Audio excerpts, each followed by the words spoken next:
Have you ever noticed how some people go all out for their birthday? Big parties, decorations everywhere, endless stories and posts online. And then there are others who do absolutely nothing. No cake, no celebration, no announcement, just another day that comes and goes quietly. But why is that? Why do some people treat their birthday like it doesn't matter at all? Is it sadness, emotional growth, or something much deeper happening beneath the surface of their psychology? Stay with me until the end, because what you're about to hear might explain more than just birthdays. It might explain parts of yourself. For some people, the reason is simple, but it's also painful.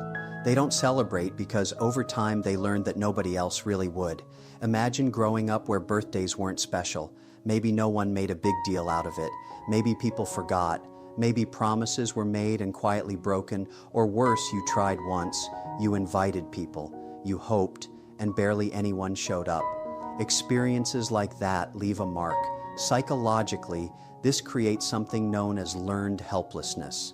When the brain experiences repeated disappointment, it stops expecting joy altogether.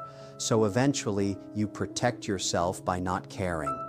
The birthday becomes just another day, not because it truly doesn't matter, but because hoping hurts more than ignoring it. Then there's another group, and their story looks different on the outside. These are people swallowed by the pace of modern life. Work, deadlines, responsibilities, pressure, constant stimulation.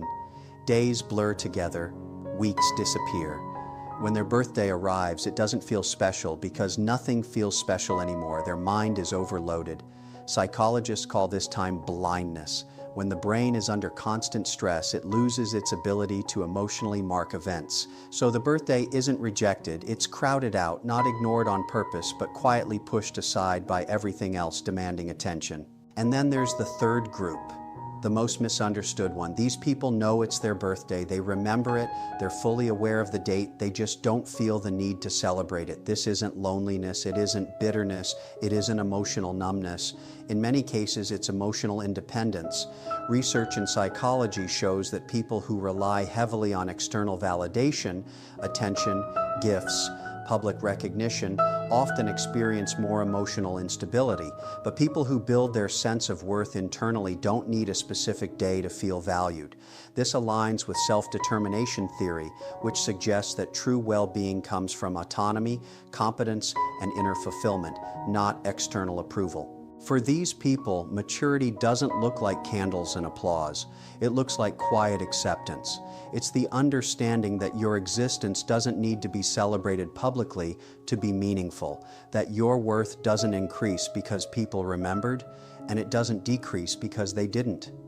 There's a calm confidence in that, a grounded sense of self that doesn't ask the world for permission to feel whole. And here's where it gets even more interesting. This mindset doesn't stop with birthdays. People who treat their birthday like a normal day often carry the same attitude into the rest of their life. They don't chase attention. They don't crave constant praise. They don't measure their value by how loudly they're acknowledged. They tend to be reflective, observant, quietly content. That doesn't mean they never feel lonely. Of course they do. They're human. But instead of waiting for one day a year to feel seen, they've trained themselves to find meaning in ordinary moments. So whether someone throws a huge party or lets the day pass unnoticed, both choices reveal something deeper. For some, it's about old pain. For others, it's about overwhelming priorities. And for many, it's about peace.